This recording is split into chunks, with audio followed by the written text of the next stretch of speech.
And also the Michael Jackson show. You expect these Michael Jackson, right? He did. Funny good life. So I think he's put it on my desk. It's part of Prussian. I think of the shoulders. See that rolls. So good, so good. Oh, Well, welcome back. My name is Andy Crump. Along with Amy Gilmore. We're all gathered here. So on behalf of Amy and myself, I'd like to welcome the other committee members, Alexander Vinson, who's here face-to-face with us, Scott Greer, and then Sue Ann Bell will be joining us virtually. Now, many of you know what a wonderful human Azia is, and so today is kind of a celebration of like kind of what a wonderful scholar she is. And so I'm going to get out of the way, let her present her dissertation work. A little bit on the housekeeping. Given the size of our audience, the executive committee, we will meet in that little kitchen over there. So please don't look at the fishbowl while we're doing that. But Aj will present you all, because that's kind of my favorite part of these things, hearing from family and friends, their questions of the dissertation. So we'll let you all go first. Then the committee will ask questions, and then we'll scroll away over there, come back, and then hopefully we can all join in the celebratory mode to Aja. So with that, I'm going to turn it over and say thank you. thank you, Andy. So for those that know me, know that I also try to plan for everything, and when stuff doesn't go my way, I get annoyed. So I am trying to not get annoyed right now. But y'all will see pop-ups, unfortunately, as I go through. But we're gonna try to just kind of manage the technical difficulties, which is why I asked people to join at 1:55 for those online. But it's okay. Yes, so this is, I think, 5 years combination of research, thinking. So I first thank my committee for being patient with me and kind of guiding this research. So my research is focused on using implementation science to strengthen disaster preparedness, exercises, and resilience more broadly, using insights from the medical response surge exercise, which I will tell you all about in a little bit. Maybe. Okay. So before we officially get started, I just wanted to call out the significance of Trotter, specifically the Sankofa Lounge. If you all see the pillows around, go back and fetch it. It's an Adinkra symbol from Ghana, which was also my first study abroad trip here while I was at the University of Michigan. And you see that on the pillows, you see learning from the past. And that's really the impetus of my research, is how can we learn from past disasters to then prevent future kind of hazards and future impacts on the human life more broadly. So over the next kind of maybe 40 minutes, you all will see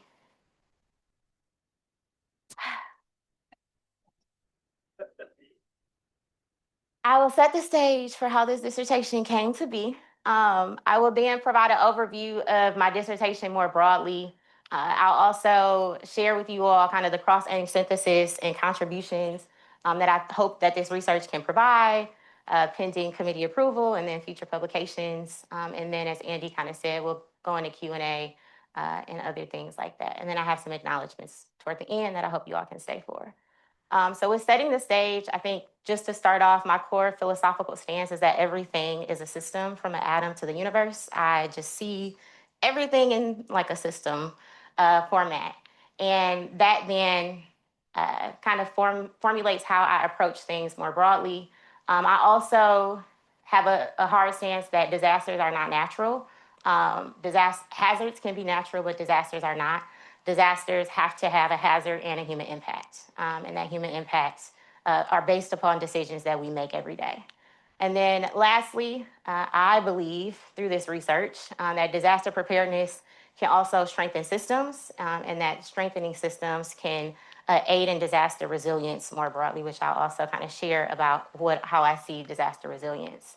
So how this all started, and I might have some friends online from California, when I was a bright, early, young, I guess-ish, public health practitioner is what I will say. And I had my first job at Kaiser Permanente that first year. Like, it hadn't even been a year yet. COVID-19 broke out. We were totally, obviously, on shutdown.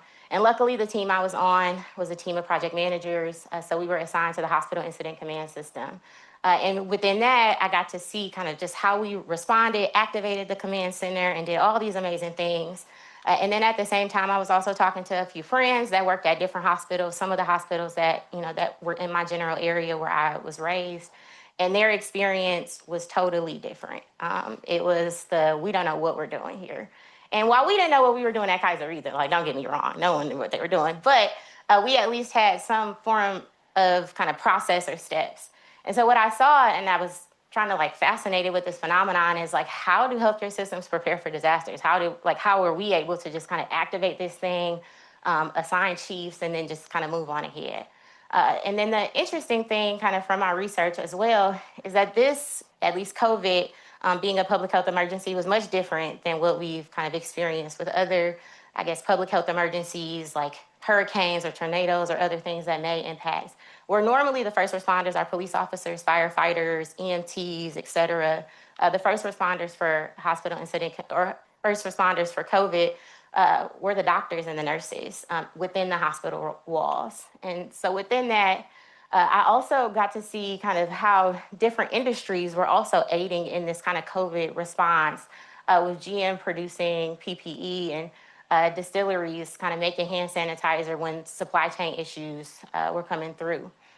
And so starting this defense kind of just as I started my application 6 years ago, just as my core philosophical stance that everything is a system. In thermodynamics, you see surroundings.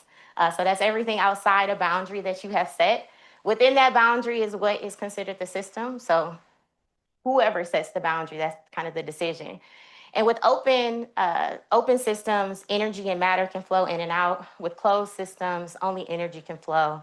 And then with isolated systems, neither energy or matter can flow. And so what I saw was kind of healthcare system in general is just so complex. People often just don't want to touch it. So it's kind of like a closed system. But during the disaster, during COVID-19, with those other industries kind of coming in to aid, I saw it kind of transform into an open system. And I was kind of, what's going on there? And so within that, I thought about disasters as a system. And more broadly, how can we understand them and how can systems continue to learn and change through that? And health infrastructure and learning systems, which is the program that I'm in, this is the primary kind of learning health system cycle that we use, thinking about things from kind of the core is what your kind of approach and problem is, and having a learning community surround this thing, thinking through kind of how knowledge can translate to practice and practice to data and data to knowledge and continue to cycle through.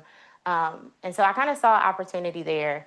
And so in material science, I'll be real quick here because my advisors were take all that stuff out, but I just couldn't help it. So in material science, we have when I used to study in the lab, a material and kind of under the microscope, it was all about the characterization of that material and what was the structure, what were the properties for whatever use case you were trying to have. So it could have been, trying to build metal or a car or something else like that. And you do that and try to understand the structure because you want to try to prevent the types of mechanical stress or strain and or kind of have, you want to be able to predict how your material will react. Ultimately, most of the time is trying to prevent a fracture. And that got me thinking, the same way I put pressure on these these little kind of metal plates in the lab up north on North Campus, how are hazards, these forces that can then impact these systems being communities? And then how are their underlying kind of structure and properties that they have impacting their resilience? So continued, and just kind of a quick example here, because this was also kind of, how the first disaster I kind of studied here, Hurricane Katrina, I think demonstrated that, and how underlying social, political, and economic conditions can shape how disaster impact and recovery. So this was one of the hardest hit areas. We know many of which, since then, New Orleans has had a Super Bowl, et cetera. But 15 years later, there was an article published that the New Orleans Renaissance left lower Ninth Ward behind. And then just last year, 20 years later, still leaving lower Ninth Ward behind. So what are these, as you see, kind of these social, political, economic conditions that shape the disaster impact? I consider socio-technical kind of components that you'll probably hear me say throughout. But the key point of all of this is that as a hazard becomes a disaster, it is really just because it encounters a vulnerable underlying system. And the goal for disaster preparedness is to then prevent the impacts, the human impacts of every day. So finally, the dissertation. So disaster management in the US more broadly is known to be kind of federally supported, state managed, and then locally executed. And then similar to LHS, it cycles through. So at any point in time, you can be in one of these phases, and you could be in multiple phases at once. You could still be recovering from one disaster and responding to another, et cetera. But thinking through that, the disaster management cycle kind of assumes continuous learning and improvement, but the literature kind of shows that they're not, those lessons learned aren't always translated into practice. And I wanted to kind of identify why. So I will just kind of fly through these slides because it was very dense. But my literature review a few years ago was focused really broadly because I was just trying to figure this thing out on the evolution of disaster management in the US and how it came to be, how hospitals then prepare for disasters based upon my hospital incident command system experience. What were lessons learned from historical disasters that are written in the published literature, and then kind of opportunities to potentially use implementation science. So at a high level, the gaps that I identified were at the system. Disaster preparedness still remains challenging, and complex and fragmented. There's a lot of federal bodies that do disaster preparedness at some point in time. Hospitals have a million regulations, and then they also have a ton of regulations related to disaster preparedness, and not just hospitals, nursing homes, et cetera. And then operationally, there are a few operational kind of persistent preparedness challenges that continue despite decades of learnings, decades of experiences with disasters, decades of exercises, et cetera. And then there were also a few studies, not a lot, that mentioned how to apply implementation science to strengthening disaster preparedness. So that was kind of the goal of my research. And foundationally, also trying to think through how can disaster management then become a learning health system so that we can continue to learn through these various phases of the disaster management cycle and then translate then through the learning health system cycle, which I will share a little bit at the end. So my study design was focused on, obviously, implementation being leveraged to understand the implementation determinants to inform improvements in disaster preparedness practice. So aim one was really focused on just kind of understanding the system. Remember the colors because that's kind of how things will go from here on out. Focusing on kind of examining federal preparedness guidance more broadly. Then aim two was focused on kind of studying the system. The system in this case is the medical response surge exercise put on by healthcare coalitions. And then my last aim was focused on improving the system. So what are strategies or mechanisms that can be used for healthcare coalitions to then take back to then inform and improve future medical response surge exercises? So my study was intentionally designed because it was also like something there where I was like, well, how can I also understand, as most of y'all know, I try to like fit a million things into one study, which that's why it took so long. So, but how can I also understand kind of the federal support, and then how state management is executed and then local execution. And the MRSE did really provide me that opportunity because it is a federally guided exercise as of today. Through the Administration for Strategic Preparedness and Response, that's ASPR, through their hospital preparedness program. And then what the federal government basically has is cooperative agreements with states or territories, and then states then kind of locally allow local regions to execute their healthcare coalitions, and then those healthcare coalitions put on this annual MRSE. So just a little bit about healthcare coalitions. They've been around since 2007. Funding has like gone up and down very dramatically. Funding is also in limbo right now. But the goal is to bring together all of the healthcare kind of system partners with the hospital being the hub. So that's public health, EMS, emergency, nursing home, dialysis center, et cetera. They try to coordinate, plan, train, and really just build relationships to then strengthen the healthcare system preparedness and response and resilience. I doubt anyone but my committee has heard of healthcare coalitions in this room, which is great for my research because it then tells me that this was needed. So the core framework, I also, earlier I mentioned to you, kind of trying to understand those social, political, technical kind of challenges or components are kind of, I looked through them as the social technical structure. So I use CFR, which is a consolidated framework for implementation research 2.0, to then assess the medical response surge exercise as a system to really understand the different components. So you have outer setting, inner setting, individuals, innovation, and then process. And I won't go through all these slides, but then we'll make the Zoom recording free, and then y'all can just like pause if you really want to look at this stuff. But essentially, just remember, CFR was used to understand and kind of characterize the MRSE more broadly. I also use, and I'll walk you through the implementation research logic model, which is just another implementation science kind of framework. I love a framework if anybody knows me. So this is how I was then logically able to see how I was going to approach this thing. So remembering the colors, blue is for aim 1. So I used kind of aim 1 to understand the outcomes, to fill that part out of the implementation research logic model. Orange for aim 2. I use that to, again, study the system and understand the determinants, so those barriers and facilitators or barriers and enablers that support the MRSE kind of implementation. And then for aim 3, improving the system. So that's that green color right there. Understanding the system. All right. So the federal research gap the research gap that I saw is that federal disaster preparedness guidance has not been kind of systematically examined through implementation science literature or frameworks or anything. And so I found that to be an opportunity for me to kind of think through what are the implementation related domains and outcomes that are emphasized within the federally developed MRSE guidance documents. So there's 3 major components. I'm jumping ahead of myself, but I'll tell you about that in a second. So generally, that was kind of what I did. I then collected the federal guidance documents that healthcare coalitions use to implement the MRSE.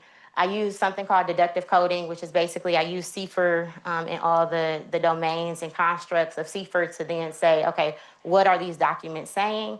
And then the result was essentially trying to understand and characterize the entire kind of guidance documents. What is it saying? What is not there, essentially.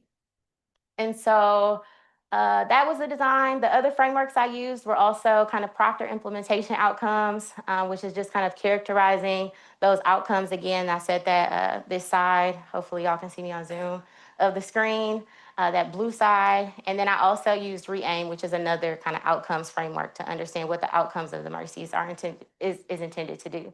So the 3 documents that I analyzed were versions from 2023. Those are still the most current versions. It's the MRSE situation manual, the evaluation plan, and then the planning and evaluation tool.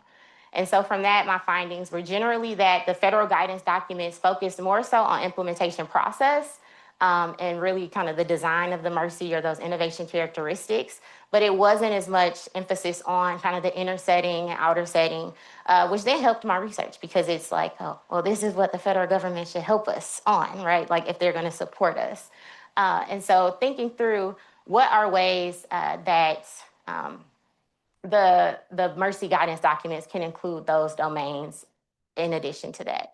And then overall, the emphasis on outcomes was focused on operational, obviously no surprise. So the MRSE in general, the federal government basically says that we have these 7 outcomes that we want you all to achieve as you implement the MRSE. And 5 of those 7 are service outcomes, more so focused on just response capacity and the kind of the healthcare coalition coordinating together. And then 2 of those were focused, what I will categorize as implementation outcomes, but more so just on who was engaged within that.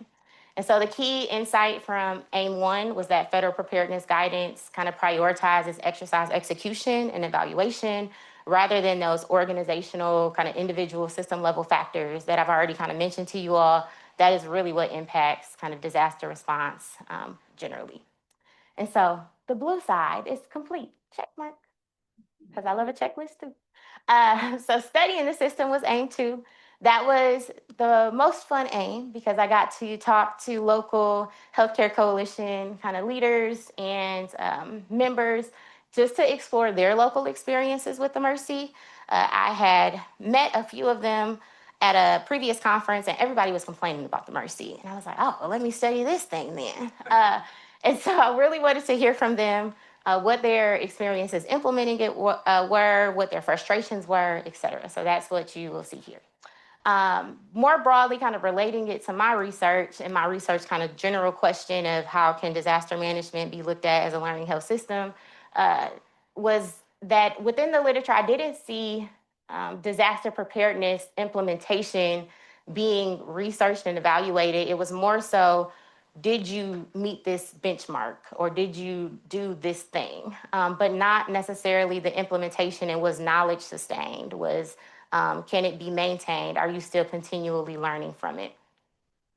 And so with that, my research question then became related to the MRSE. What are the barriers and facilitators or enablers that influence the implementation of the MRSE at the local level, perceived by local people? So again, federal support, state managed, local execution. So this was focused on the local execution part. So from this, I decided to try mixed methods. And I did a quant survey, and then I did some qualitative interviews. And then through that, I did a quantitative analysis of those surveys, and then kind of thematic coding to then do an integrated joint display to understand what the barriers and enablers, like the largest ones, were. And so the real contribution of this aim is moving beyond after action reviews, which disaster management does a ton of. And then sometimes, as my participants tell me, they just sit on a shelf. So the goal of this was to then turn that knowledge that they have from these after action reviews and lessons into implementation, like implementable solutions. So the quantitative findings, very broadly, I had 15, I ended up with 15 kind of survey responses, and I used just analyze using descriptive statistics to explore what their coalition involvement was, like how long they've been a coalition member, how many hours they dedicate, et cetera. I also tried to understand kind of their MRSE participation and engagement, so whether or not they actually helped plan the exercise or if they were just kind of in like the day of the exercise is implemented and just a kind of participant there. I also used some other implementation science kind of tools to then understand the implementation determinants, modifying some of those surveys to then use for my participants to see if that implementation science can be easily adapted in disaster science or disaster management research. And then finally, I tried to understand kind of their disaster preparedness experience more broadly because I had a captive audience. So I was going to ask them the questions that came to my mind. So my findings were that implementation experiences definitely vary across all coalitions. So I did do, all of my HCCs are within one cooperative agreement state, but they all have very vast different experiences, not just with the MRSE, but also how their healthcare coalition is supported and their participants within those healthcare coalitions, within their surrounding kind of system, microsystem. Participants generally agreed that the MRSE was an effective preparedness, which I was like, just last year, y'all was complaining about this. But that came through a little bit later in some results.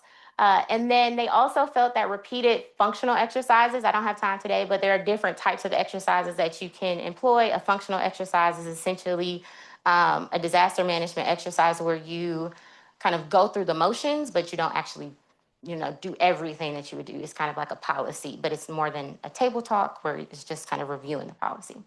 And then sustainability of those improvements remain challenging. So a lot of kind of participants talked about, again, the after action review just sitting on a shelf or not getting enough leadership attention, et cetera.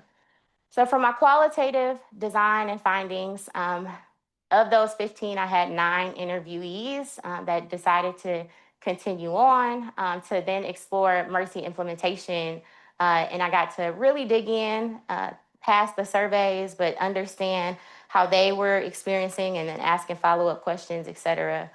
So I then coded this data or these transcripts using a few different qualitative methods, which I won't go into today.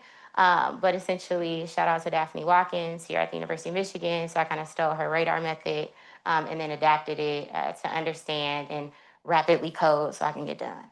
So then I mapped those determinants to CFER again, that socio-technical model. I classified it as kind of capacity or capability factors. I won't go into it today, but I really wanted to understand if the disaster management kind of this gap that we see is a capacity issue or if it's a capability issue. And then I ranked those determinants based upon just the number of documents, the number of kind of respondents that talked about it, and then the number of times that they continued to talk about it. So through that, I had 22 thematic determinants, 12 barriers, 10 enablers. Of the, I think, 39 CFER constructs, I had 17 represented here. But the number one barrier was low executive leadership and engagement. And so you see this quote here from KA that the C-suite is always challenging.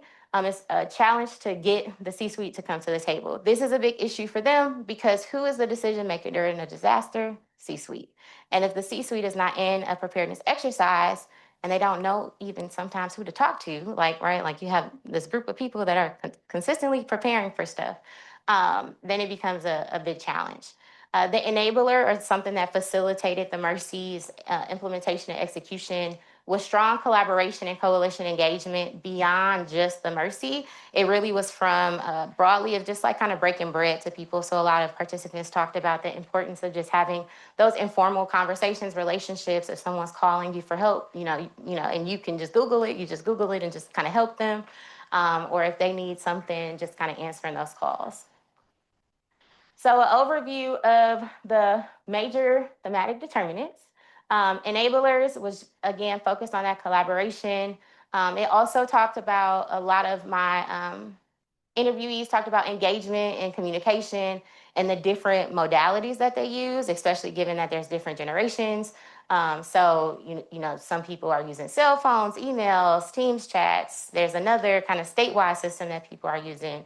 And using all those different forms of engagement and communication help them stay engaged and kind of updated with things.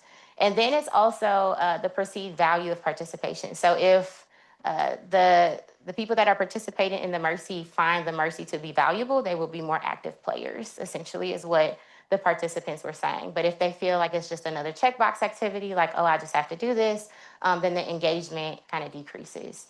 The overview of the major kind of thematic determinants, the barriers is competing priorities. So if you are scheduling an exercise and something else comes up, like a cyber attack, which did happen during one of the MRSE exercises, that then is fully the response rather than the preparedness exercise as a healthcare coalition.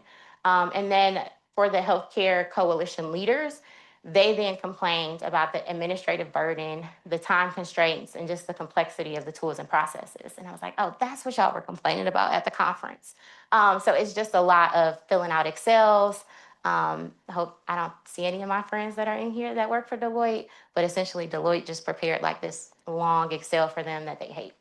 And so my key insights from my mixed methods convergence. So that is when I combined my qualitative methods or my qualitative results and my quantitative results, and then tried to see what blended. So that was either through kind of what diverged, what was complementary of each other, what kind of confirmed what I was seeing there.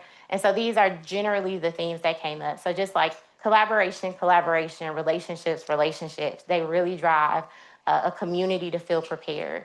Leadership engagement is essential. Sometimes staff and resourcing constraints can hinder implementation, especially when there's a lot of turnover in hospitals. Then they're starting at ground zero for like how that hospital and who these partners are.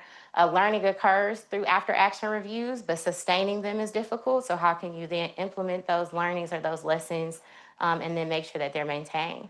And then local context is important for the MRSE. So as I mentioned before, the federal guidance documents don't necessarily include anything that provide how to even approach domains related to kind of inner setting or outer setting, but they are important for the MRSE implementation success. So with that, checkbox number 2 for the orange section of the implementation research logic model to be filled out. So now we only got one more. So the last thing was focused on improving the system more broadly, improving, again, the system being implementation of the medical response surge exercise, by creating potential opportunities to improve kind of MRSE implementation.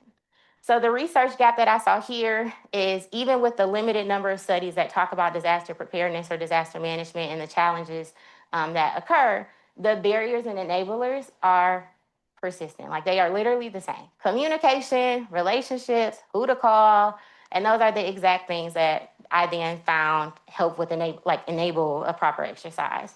And then there's also kind of little guidance that exists on operationalizing and sustaining these preparedness improvements. So that's what I saw there as a factor of kind of trying to use implementation science that says it's like a whole body of theory and thought and frameworks and tools to then say, okay, if you have this issue, then let's try to figure out how to solve it with a tool, which I love tools and frameworks, so it works for me. So my research question there was just kind of what implementation strategies and mechanisms will HCC leaders propose to address those barriers and enablers and complement the enablers or support the enablers that were found in AIM 2. So with this one, I tried this like method of modified think aloud interviews, which was really, I just kind of put the screen in front of my participants and I said, hey, kind of walk me through how you would fill this out. And so from that, again, I use the radar method from Dr. Watkins here. And I also like for kind of thematically assess those transcripts or kind of the notes, the analytic field notes that I got from those modified think aloud interviews. And then I did a deductive analysis, which basically means I used another framework to then apply to what I was saying. And so for this, I used ERIC, which is just kind of expert recommended kind of implementation strategies. It's a taxonomy of around 73 constructs or kind of domains. And so from that, I then got just a process of what I would say, developing strategies and mechanisms to address the determinants. So I will say this isn't necessarily generalizable because my study sample is small, but it is a theory and a thought and a process that I believe healthcare coalitions can begin to use. So that was the methodological approach, spell check. And so from there, I had 9 think aloud interviews. I think it said 9 before. I had 10 in my semi-structured. But then, so the first part was just determinant validation. And so from there, I showed them the 22 kind of thematic barriers and enablers that I kind of generated through my analysis and said, hey, do you generally agree with these? All of them agreed with them. And then for part 2, that was the meat and the think aloud piece where I shared an activity with them, really that green part of the implementation research logic model, and said, can you walk me through what are strategies that you would use to then overcome this determinant or overcome this, or kind of things that you've done to support this enabler. And because I have 22, I had to pick 7. So we picked 7 of kind of the highest ranking. And then from there, again, the frameworks I applied, ERIC again, just to kind of categorize what those strategies and mechanisms could be bucketed as. And because that was too much information for my brain, I then used ERIC strategy cluster groups, which is another kind of follow-up, which basically groups the 70 plus ERIC strategies into kind of smaller subsets. And so that's where, so my analytic field notes had a lot of data, 266 strategy and mechanism statements from these 9 people, which is great. And then I then basically developed another kind of thematic analysis to build kind of themes of strategies. So I had 15 kind of radar strategy themes. And then the deductive analysis, as I mentioned, of the ERIC strategies, 38 were mentioned, which was surprising because then that kind of also showed me that ERIC could potentially be adapted to kind of disaster management. And then those 8 ERIC strategy clusters were all used. And then the most proposed strategies and mechanisms, I will say, from the barriers and facilitators, that like those determinants that I found, they mostly were focused on these 3. So collaboration and coalition engagement, which wasn't surprising, competing time or competing priorities and time constraints, and then administrative burden and complex tools. So what that basically means is a lot of people had a lot of ideas around those 3 determinants that I showed them. So this is just an example of the final output of one of those 3, of just kind of showing the determinant up top that was identified from AIM 2, and then the thematic strategy that was done in AIM 3. So for this one, it was kind of to build a strong coalition of partners and regularly coordinate and collaborate and strengthen engagement and participation in the exercise. So essentially, like of those those 266 strategy and mechanism pairs that I had, this was like when I coded all of them together under kind of strong collaboration and coalition engagement, this was generally the top theme that came up there. And then from there, the ERIC strategy that came up the most or cluster was around kind of developing stakeholder interrelationships.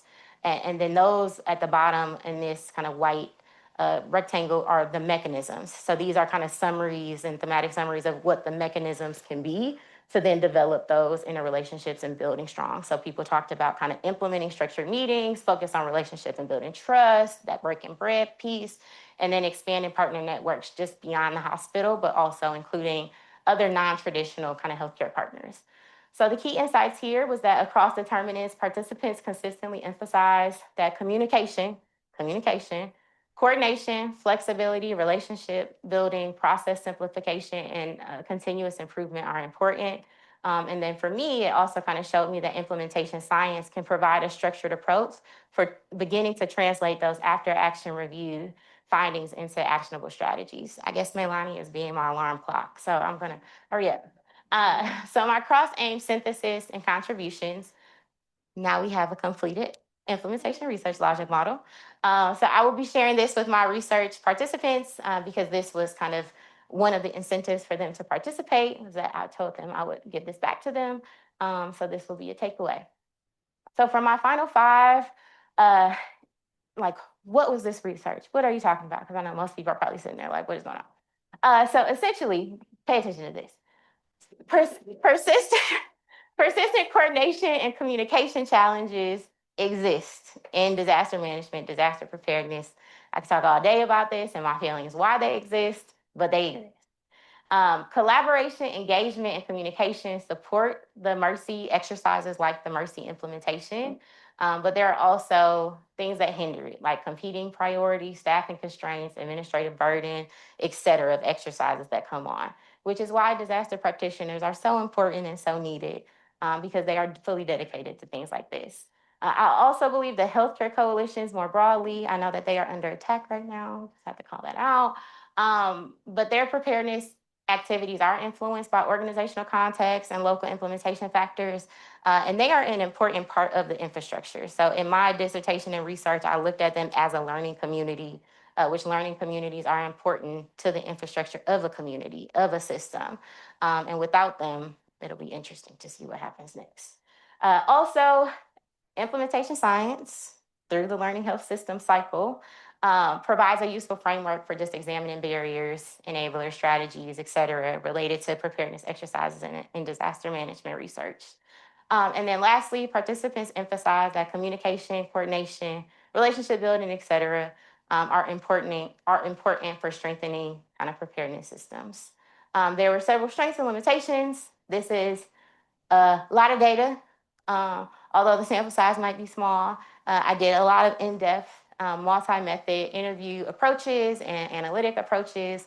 I got a lot of amazing kind of rich participant perspectives. So if there are any other PhD students who I've talked to come into the disaster management world, feel free to use this data. I will give it to you.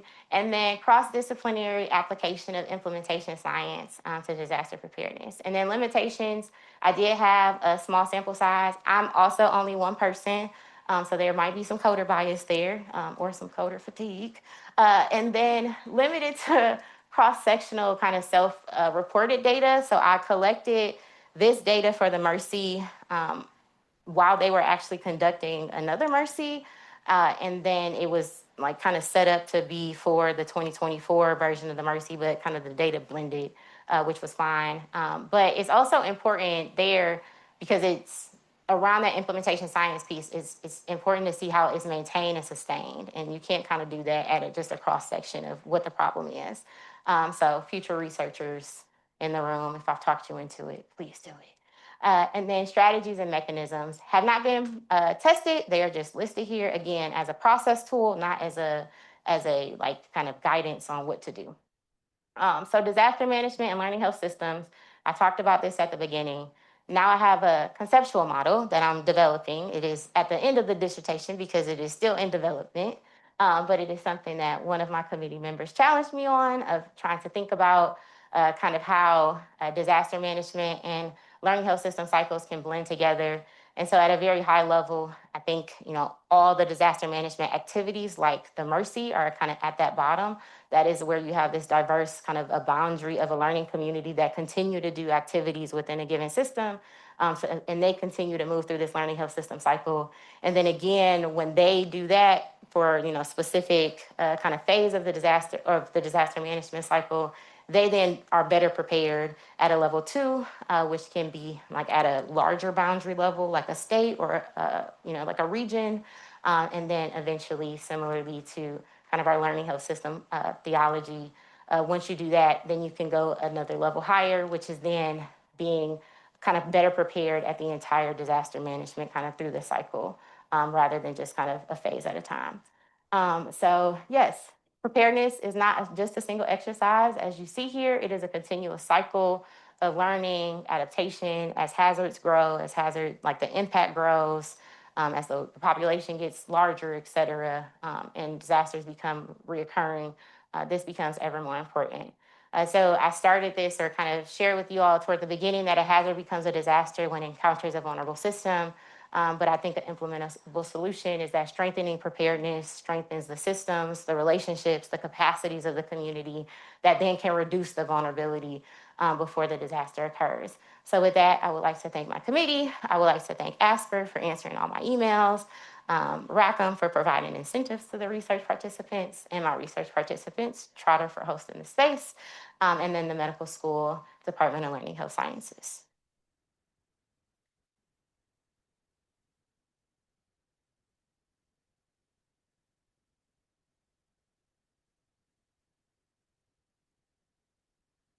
I now can take questions. Like I said at the outset, we would like to invite the audience to ask questions first. I'll try and manage Zoom as well, but we will default to folks here, and then we'll do Zoom second. So I open it to folks now.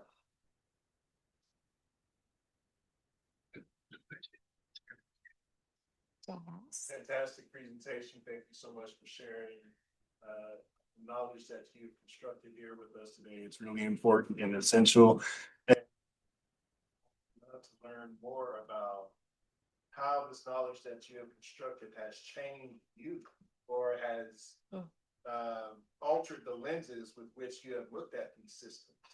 And how will you take that forward? Thank you for that question. I feel like now I'm like more doom and gloom, unfortunately, because I'm like, why aren't they doing this, or why aren't they doing that? So I will say, from a disaster component, is I've gotten more interested in the disasters that are, or the hazards that are occurring, and the language that is used by kind of even just the general news, and then trying to see kind of what the underlying factors are there. I think now I see the vulnerabilities more clearly, of like through that social technical lens of, I mean, I'm not thinking like through CFR, like, oh, that's an outer domain, but I'm like thinking through like, what else is impacting this community's vulnerability a little bit more recurring or frequently. Thank you, Jazz.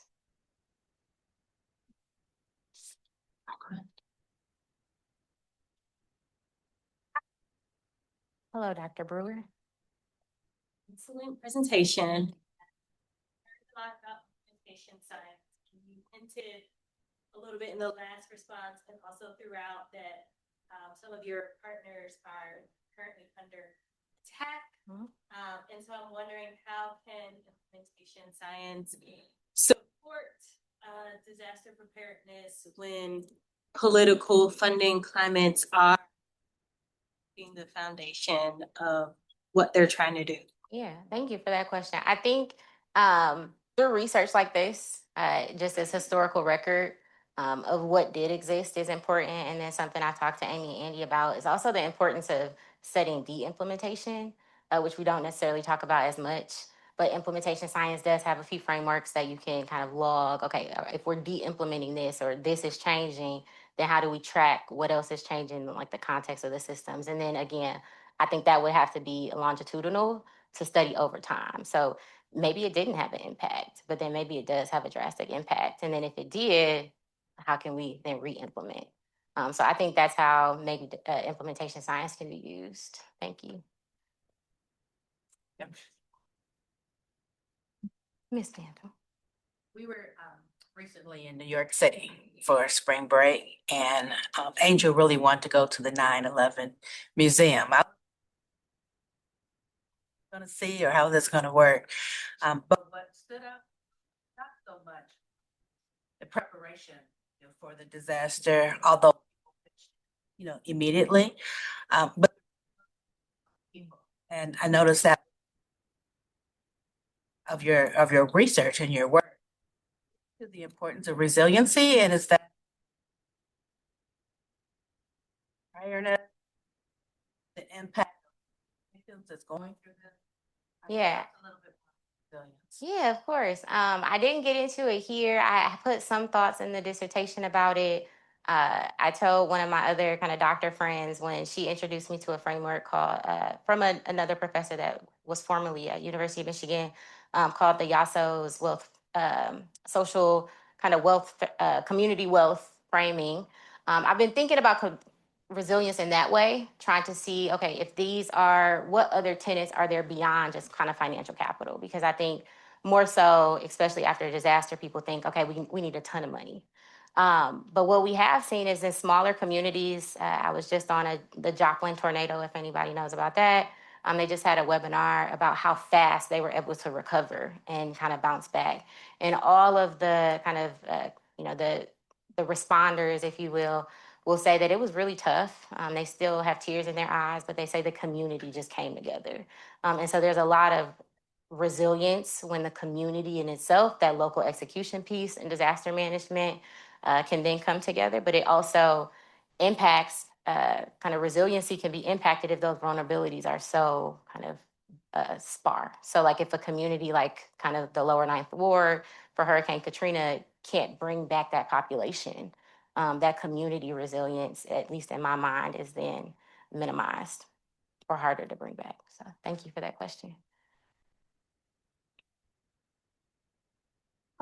So in answering the questions, you're talking about like social vulnerability, how disaster comes from the impact to these vulnerable communities. You started hinting at like the social wealth with, social capital, social cohesion, how that kind of goes down. And you've got the MRSE, right? Mhm.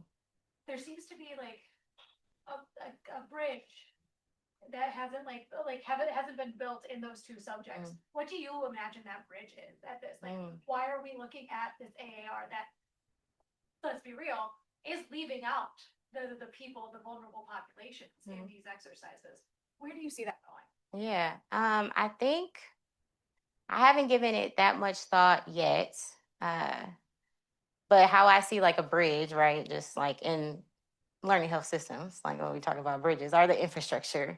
And so what infrastructure can exist? And I think going off of that, it really is a school of thought of how the YASO model can be thought of as infrastructure, where a lot of times we just feel that the infrastructure is a building or the technology that we have.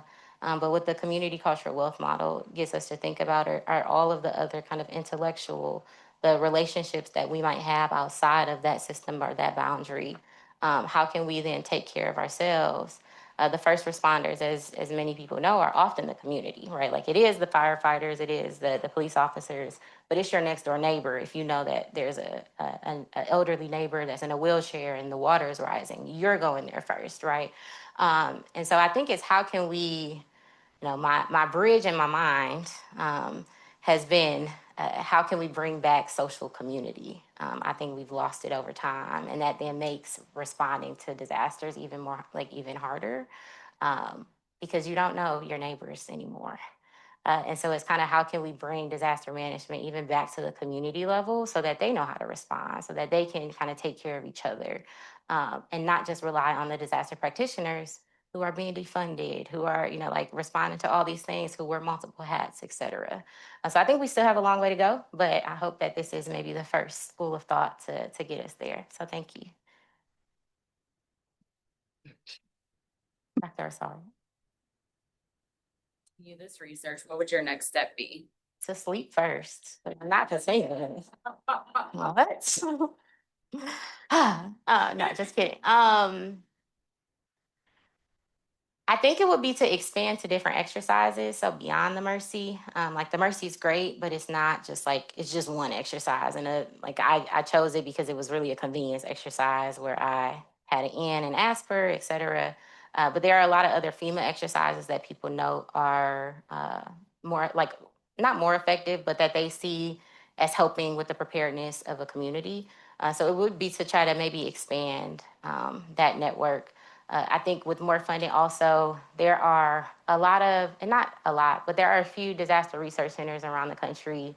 And as we all know, academic kind of what is research is highly dependent on the funding.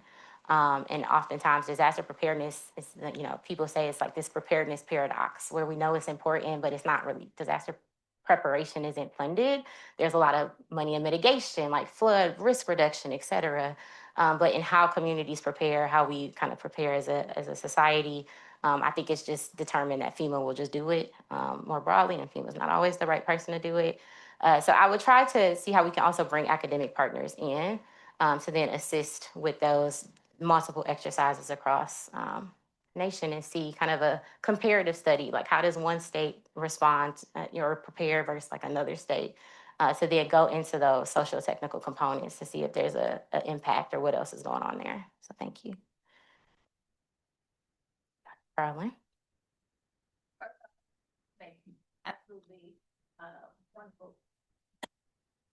Very thorough, very thoughtful.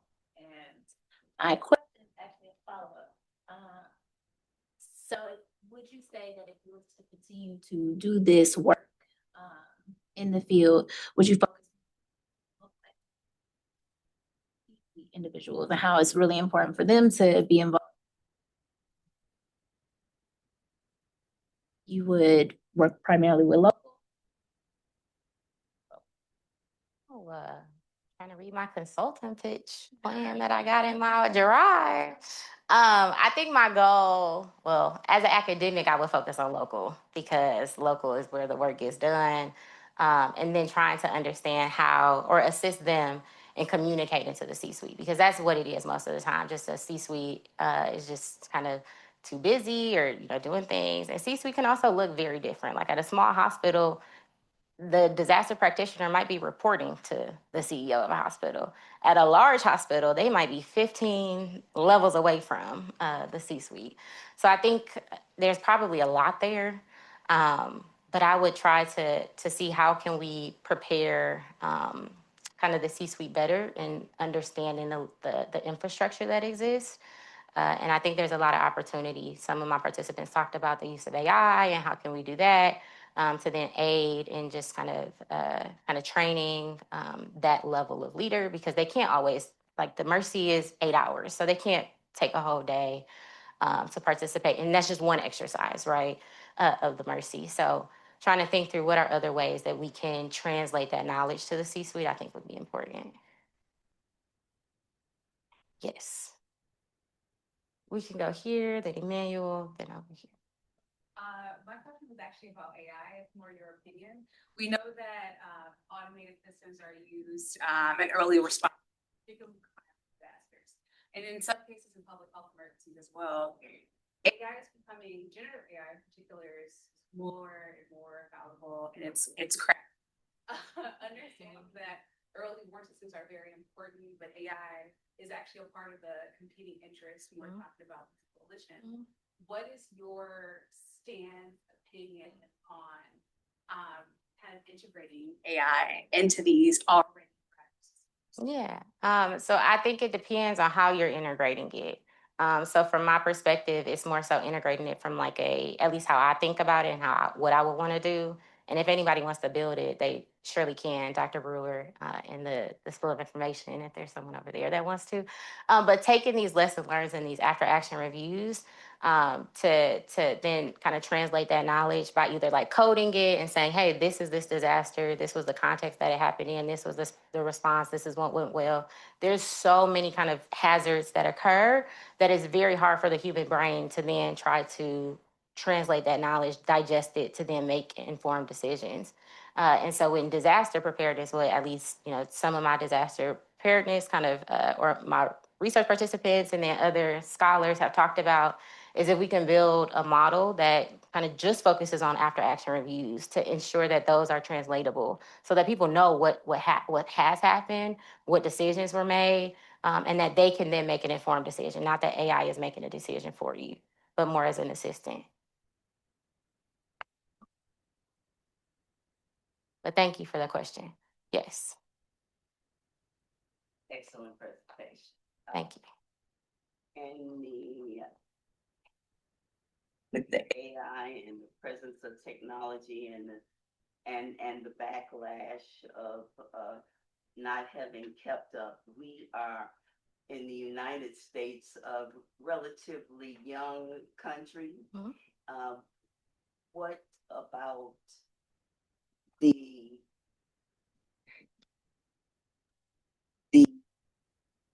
looking at other countries that are older, that have been in existence and have had other hazards and catastrophes such as China or other places that have worked on the science more rigidly, and not having to finding out what successes they've had over the time might be another thing that you might want to, or someone may like to look into. Yeah. But of the things that we're living with in this day, it's obvious that there's a need, and I'm more than proud that you and your team had some thoughts in this matter.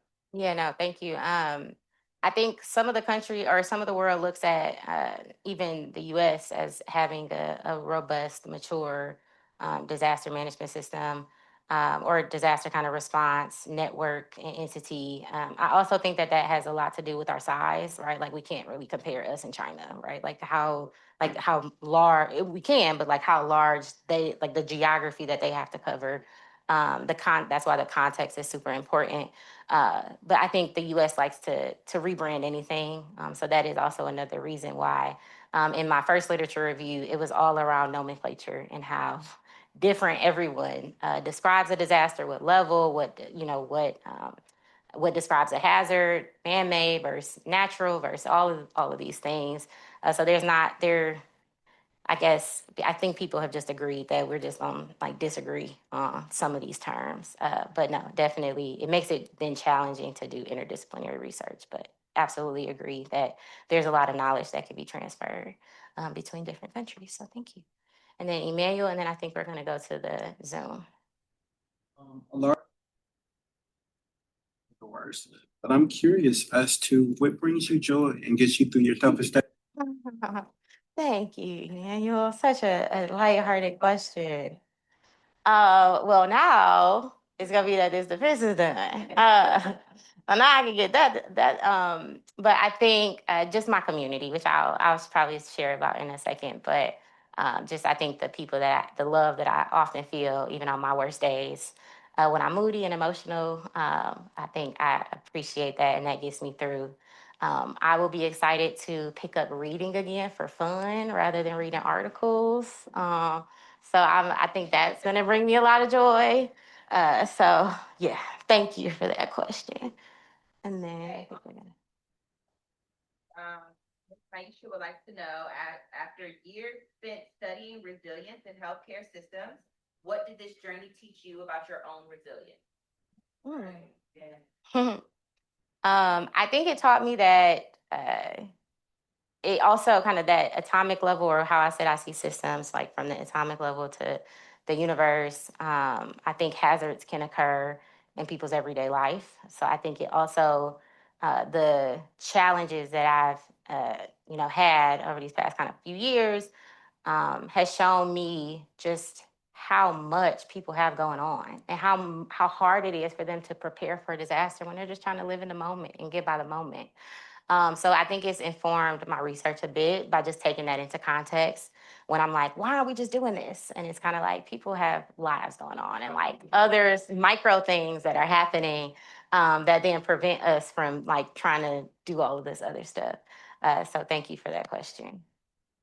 Lazarus Miller, you mentioned that executive leadership doesn't always participate in functional exercises or stay involved in disaster preparation.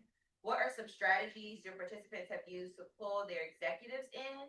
And what are your thoughts on how to engage executives? Yeah, thank you for that question. I think the thought that comes to mind, because it was easily coded in the ERIC strategies, was finding a champion. So a lot of them talked about trying to find another C-suite executive, that like a chief nursing officer that might not be the decision authority during a disaster, but they experienced COVID or they experienced like a devastation of like Hurricane Katrina.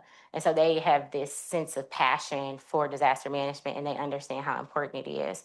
So a lot of them talked about trying to find a champion and just a way in, and then also using their time wisely. So thank you for that. I think I answered that question.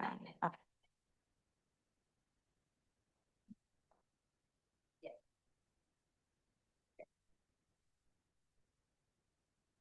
Kevin, you're unmuted if you can hear me.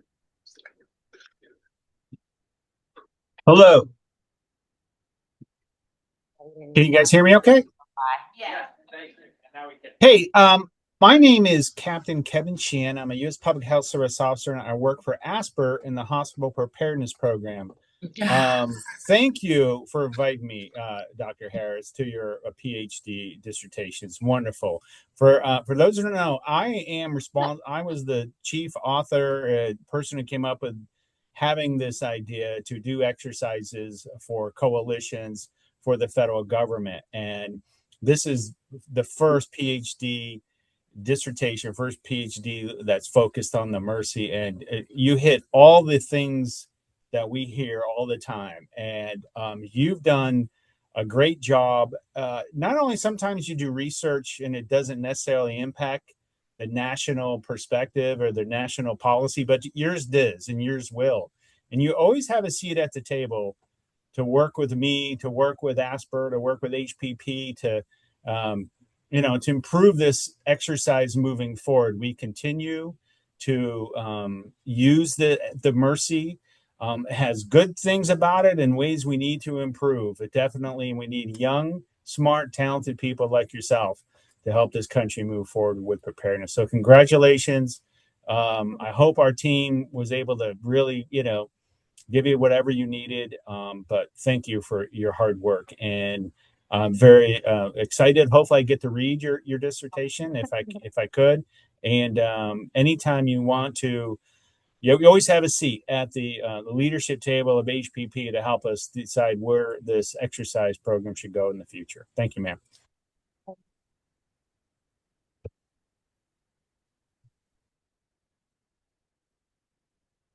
Last question from. Yeah, no, you got it.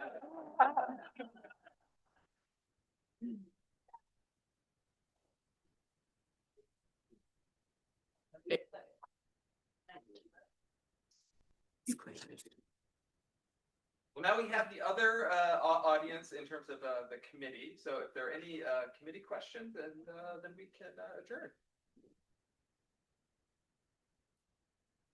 Did that mic go? I know it felt awkward. I felt awkward saying it. So in terms of the next step, we will go confer for a few minutes. There's more of you than are us, so we'll go into the other room. We'll come back out and we'll do.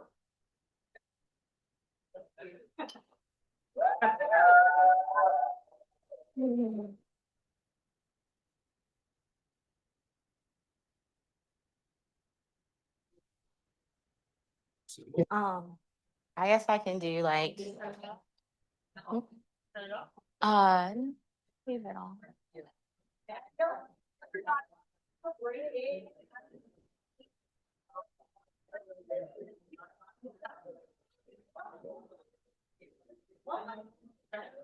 you.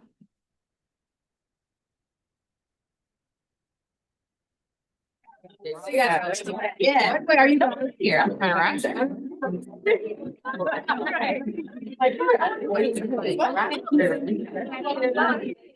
Congrats, and then he would be here if he wasn't at a.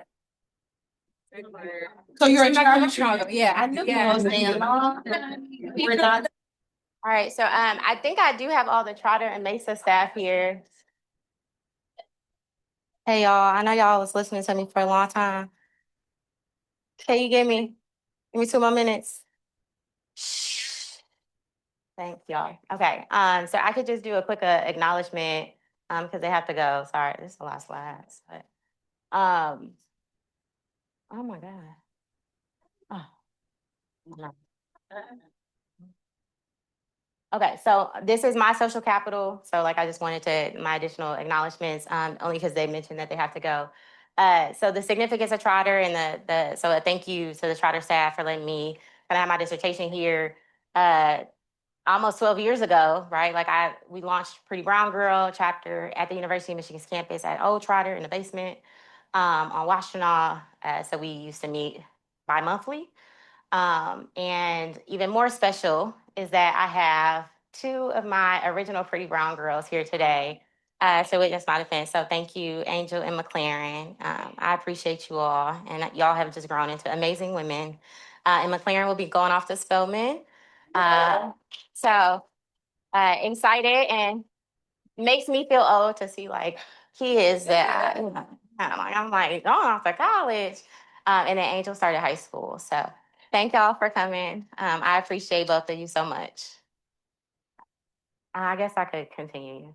So yeah, that's in the Trotter. And then I think also, as y'all know, life happens during PhD programs, which I remember our grad chair saying that at the time. And I was like, oh, life does happen. But it's not yet. So I'll come back to that actually. So I gotta wait. But yes, so if I am to be called something today, I do want to just kind of thank both of my grandfathers for just the wisdom and the knowledge that they instilled in me while they were on this side of the earth. And so, yeah. And then to my community, to all of you, especially those that are online that probably have to go off because I don't even know what time it is. So I know I'm behind.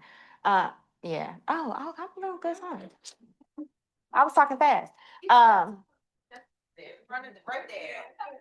Okay, but yes, to all my social capital, from my friends from Michigan, to my friends from MRSE, to my friends from Kaiser, that I still stay in contact with, to all the people at Optum that kind of helped formulate this, and then to all my Wayne County friends and family that are in here, and then all of my family, friends, SCORE. I don't know. I've been here so long, so I'm like, there's so many groups, right? Like, I've been here so long. But I do appreciate all of you all for just taking the time to also drive and like battle the Ann Arbor, whatever this traffic is. So I do appreciate all of you so much. So thank you for coming today. So now y'all can go back to talking, but I think Angel had to leave, so I just wanted to say that first.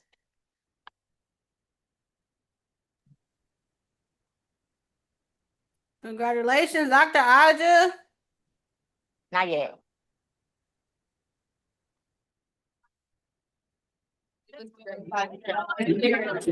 Way to get there. I know.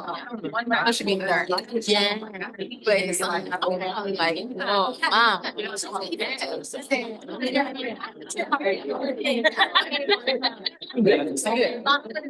Face kind of worn it. She's like, We got to study a little bit tonight. I can't really be closer to time. So is that? Yeah, tomorrow's the last day, but there's still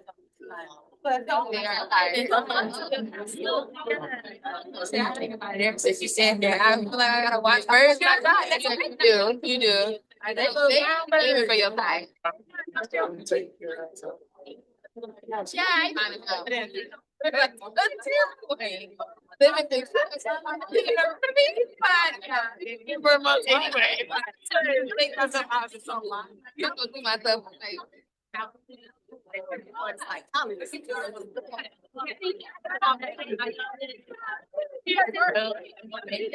it's not just like this is how my life is. Yeah, that made you. I prepare myself. Also, I remember the law.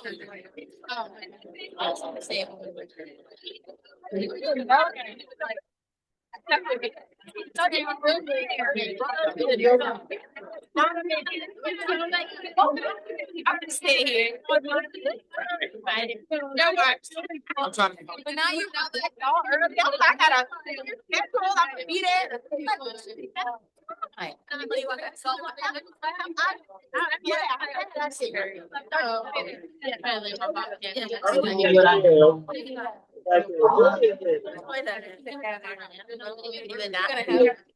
Anyway. I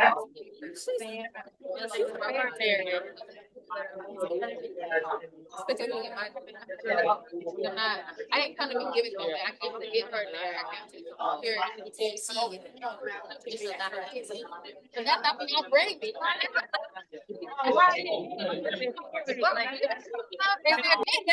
everything else. It's not so bad. Yeah,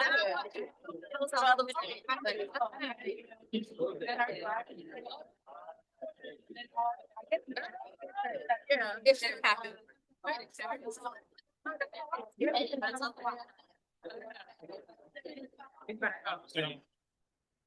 Yeah. All for staying around. So on behalf of the entire committee, I get the great good pleasure and honor introducing Dr.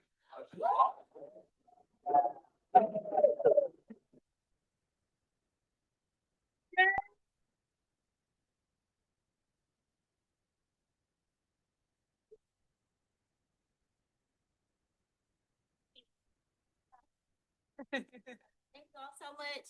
Y'all, it's hard being my advisor. I'm untrue. Thank you all so much.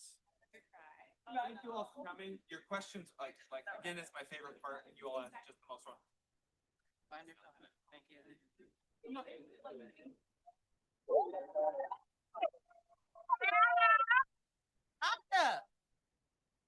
Sorry, they start walking out.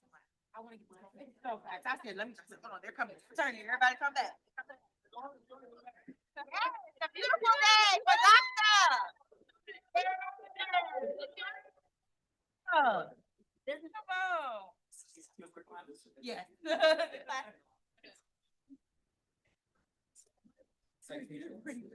You know, like bibliographical. That's not big shit.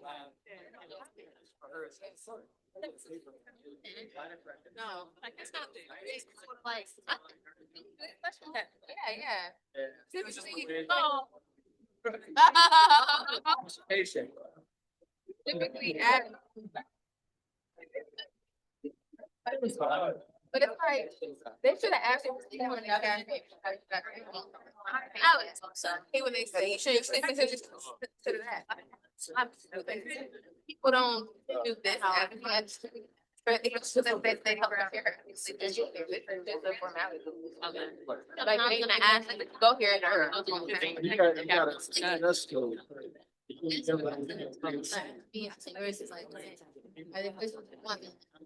no, I need to get in the back, like, I got no questions. Let me go in. I gotta be at the that would be in the corners, posted up. I didn't think so. Right. Ask her how to spell her name. Exactly.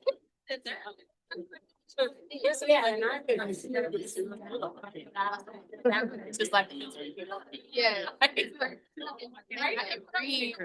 Oh my God. That's what I His school, which is,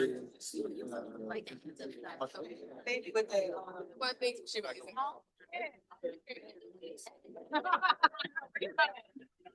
Look at it now. How much more? next song. I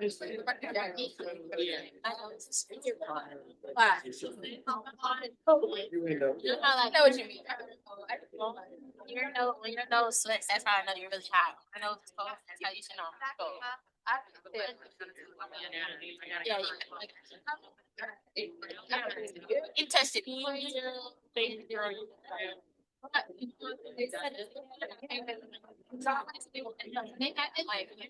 Exactly, yeah.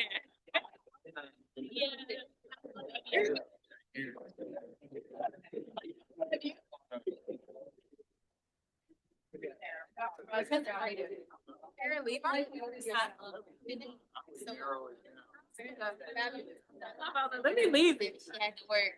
I know. I know you really leave.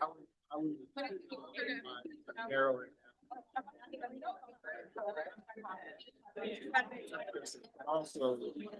Yeah.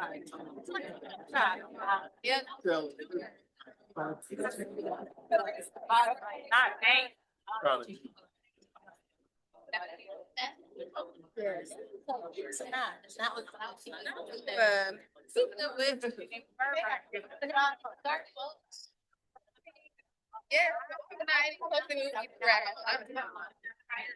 so we can't call. It's 3:00. So we can't be that work. You know? We'll go. I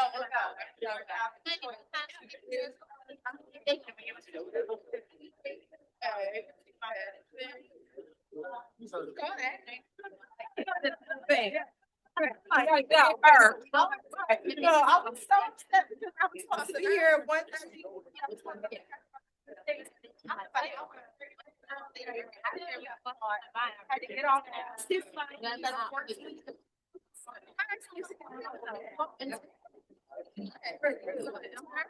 Like, why haven't you been that second already? I am so sorry. Like, bring it out. Like, what's the order? I don't know. Are you hanging out here for a while? Literally, bring the baby. What more do you need to know?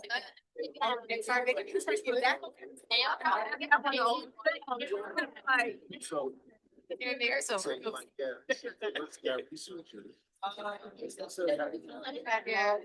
He knows nothing, knows nowhere to go.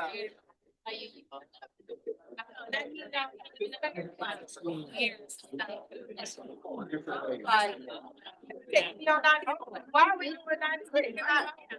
Like, why are we here?